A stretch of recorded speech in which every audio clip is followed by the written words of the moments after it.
Now we're going to look at changes and challenges to the civil rights movement. And the main idea is that continued social and economic inequalities caused many young African Americans to lose faith in the civil rights movement and integration and seek alternative solutions.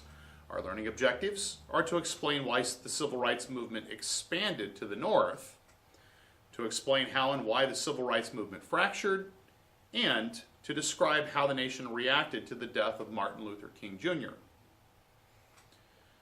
So, the civil rights movement expands to the North.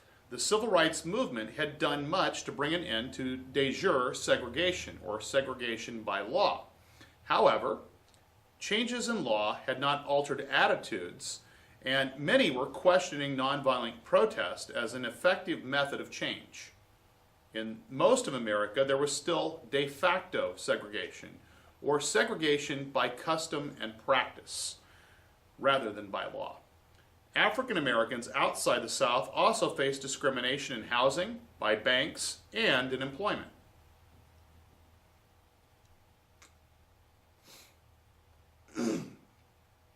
Looking at conditions outside the South, most African Americans outside the South lived in cities.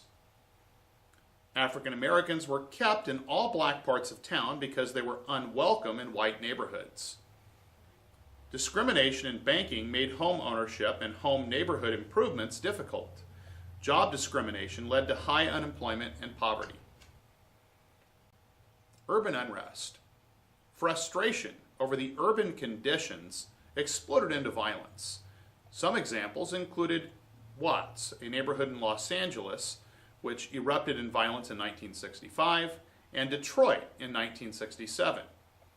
President Johnson appointed the Kerner Commission to study the causes of urban unrest, and they placed the blame on poverty and discrimination.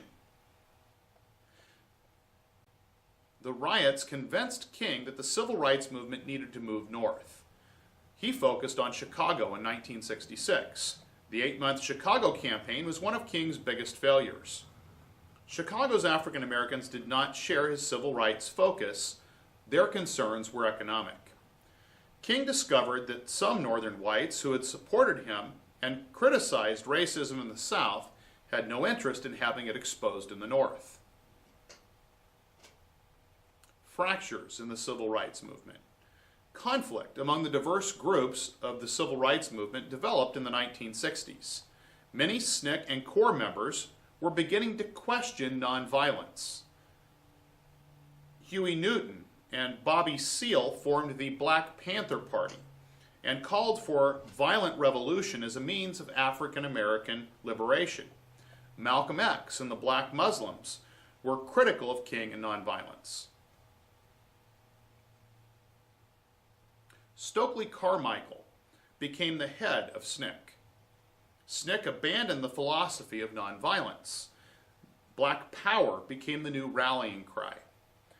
And they wanted African Americans to depend on themselves to solve problems. The Black Panthers. The Black Panther Party was formed in Oakland, California in 1966, and they called for violent revolution as a means of African American liberation. Members carried guns and monitored African American neighborhoods to guard against police brutality. The Black Muslims. The Nation of Islam was a large, influential group who believed in black power.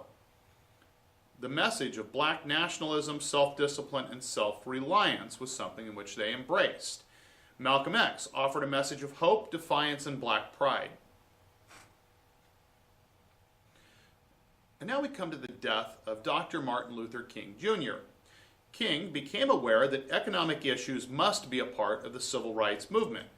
King went to Memphis, Tennessee to help striking sanitation workers and led a march to City Hall. James Earl Ray shot and killed King as he stood on the balcony of his motel. Within hours, rioting erupted in more than 120 cities. Within 3 weeks, 46 people were dead, 2,600 were injured, and more than 21,000 were arrested.